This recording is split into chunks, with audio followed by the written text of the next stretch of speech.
നമ്മൾ ഈ പണം കൈകാര്യം ചെയ്യുമ്പോൾ ശ്രദ്ധിക്കേണ്ട ചില കാര്യങ്ങളുണ്ട്, പറഞ്ഞുതരാം.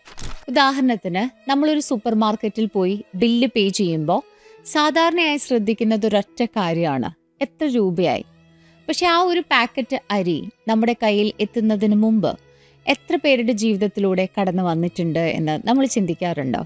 അത് വളർത്തിയ കർഷകൻ, അത് കൊണ്ടുവന്ന ഡ്രൈവർ, വെയർ ഹൗസിൽ ജോലി ചെയ്തവർ, ഷെൽഫിൽ അടുക്കി വെക്കാൻ സഹായിച്ച ജീവനക്കാരൻ, അവസാനം കൗണ്ടറിൽ ബില്ല് ചെയ്ത ആ വ്യക്തി. അപ്പോൾ ഇങ്ങനെയുള്ള കുറേ പ്രോസസ്സ് ഉണ്ട് ഇതിൻ്റെ മുമ്പിൽ, അല്ലേ? പക്ഷെ നമ്മൾ ആരും ചിന്തിക്കാറില്ല. A.L. കോറന്റെ bring out the magic in your mind എന്നൊരു പുസ്തകത്തിൽ ദ സീക്രട്ട് ഓഫ് വെൽത്ത് എന്നൊരു ചാപ്റ്ററിൽ ഒരു ഇൻട്രസ്റ്റിംഗ് തോട്ട് ഉണ്ട്. അതായത്, പണം നിങ്ങളുടെ കയ്യിൽ നിന്ന് പോകുമ്പോൾ അത് സ്പർശിക്കുന്ന ആളുകളെ മനസ്സിൽ അനുഗ്രഹിക്കുക എന്നായിരുന്നു ആ ഒരു കോൺസെപ്റ്റ്. സൈക്കോളജിയിൽ ഇതിനും അടുത്ത് നിൽക്കുന്ന ഒരു ആശയം കാണാം, ഗ്രാറ്റിറ്റ്യൂഡ്. ഗ്രാറ്റിറ്റ്യൂഡ് പ്രാക്ടീസ് ചെയ്യുന്നവരിൽ ചില മെഷേഴ്സ് ഓഫ് വെൽബീങ് മെച്ചപ്പെട്ടതായിട്ട് പഠനങ്ങൾ കണ്ടെത്തിയിട്ടുണ്ട്.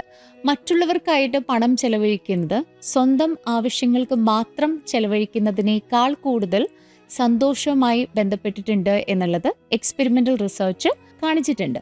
അതുകൊണ്ടിട്ട് അടുത്ത തവണ നിങ്ങൾ പണം കൊടുക്കുമ്പോൾ, അല്ലെങ്കിൽ ഈ കൊടുക്കൽ വാങ്ങലുകൾ നടത്തുമ്പോൾ, എൻ്റെ കയ്യിൽ നിന്ന് എത്ര പണം നഷ്ടപ്പെട്ടു, അല്ലെങ്കിൽ ഞാൻ എത്ര ഇതിന് ചെലവഴിച്ചു എന്ന് മാത്രം ചിന്തിക്കാതെ ഒരു നിമിഷം ഒന്ന് പോസ് ചെയ്തിട്ട് സ്വയം ഒന്ന് പറയണം, ഈ പണം ഇനി ആരുടെയെങ്കിലും ജീവിതത്തിൽ എന്തെങ്കിലും ഒരു നല്ലത് ചെയ്യട്ടെ എന്ന് സ്വയം നമുക്ക് പറയാൻ സാധിക്കണം.